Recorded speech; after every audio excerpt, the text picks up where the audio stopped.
So, welcome everybody to the next vlog.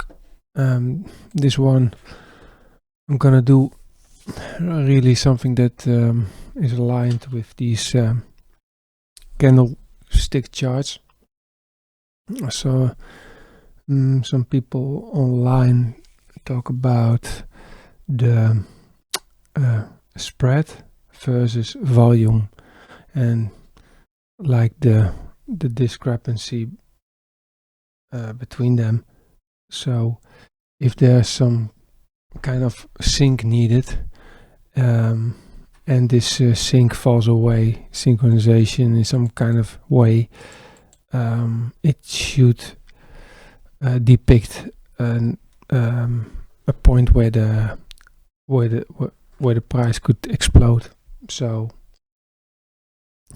really gonna test that out today. So let's see how we do this. Let's start with consulting the GPT for a start, because I tell him about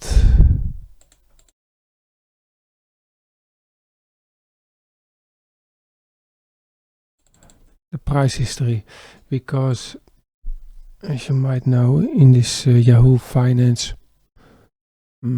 array, there is like all the info that we need, because it's got the open and the close, so that makes the spread, and there's also a volume. You see it on this on line 14 already. So let's see what my GPT thinks about that. Okay, so array sizes are quite the same. That's positive. Then what is actually happening? X is the price history index, but that's not what we do here. So only want the combined metric, maybe. Nice if you know exactly what you're doing. Really nice. Okay. Yeah, so combined metric, that had some data. We saw that down here. Is that one, the combined metric? Yeah, so we just keep to the same kind of plotting as we did before. And it's just this kind of stuff. And the combined metric, red. Hey, and there we have something. Doesn't look really promising, of course.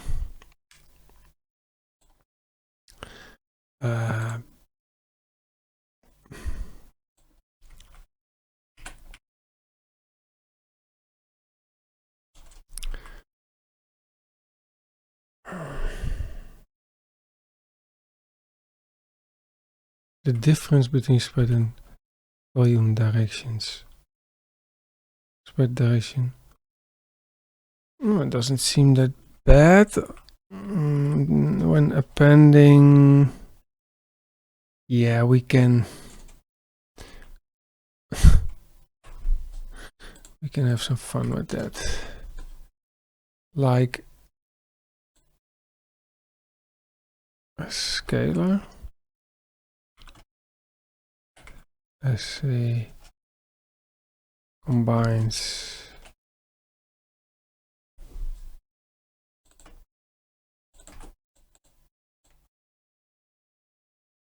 Oh, that is.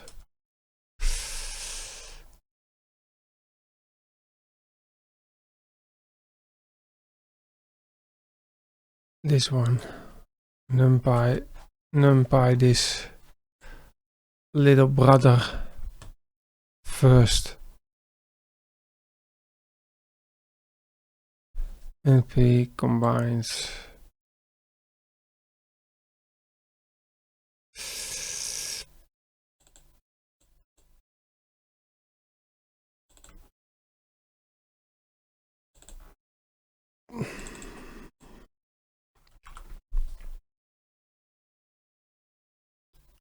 really.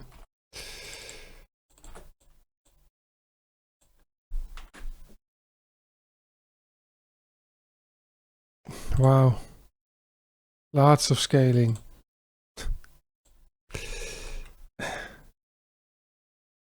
Well, I had a simpler idea.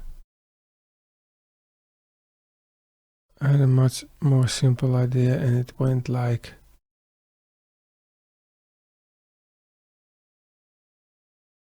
the append.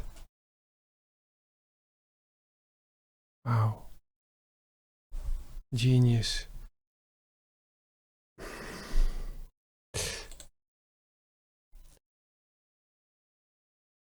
Okay. So what do we see here?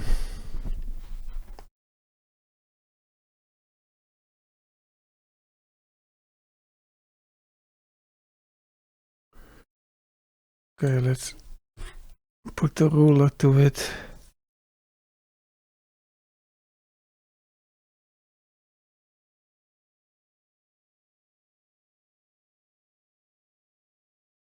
You see with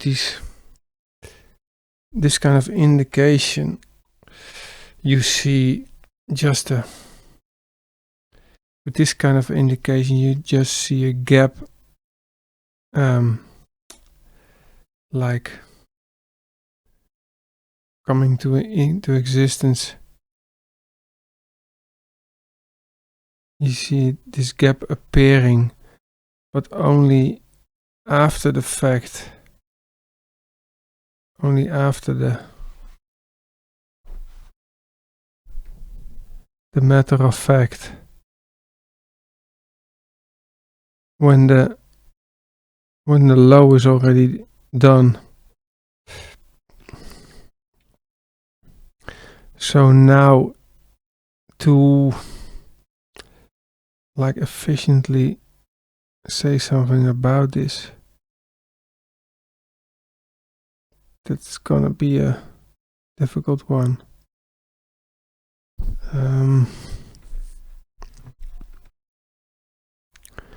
So you would want to analyze this first before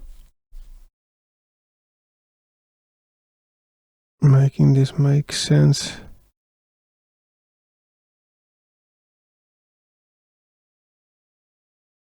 So again, we just look just before the low. Yeah, and I don't know if that is something significant.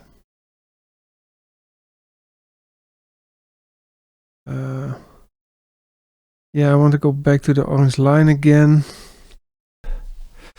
This gap is intriguing me, actually.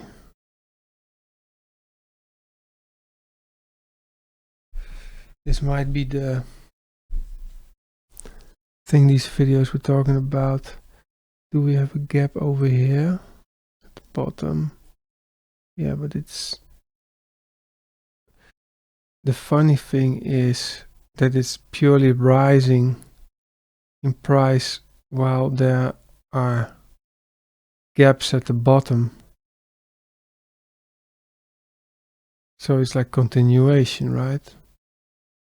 That's not so bad. This continuation at the bottom is what it shows.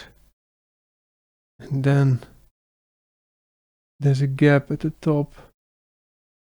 So when you're sure it's a gap, you'll be like over here.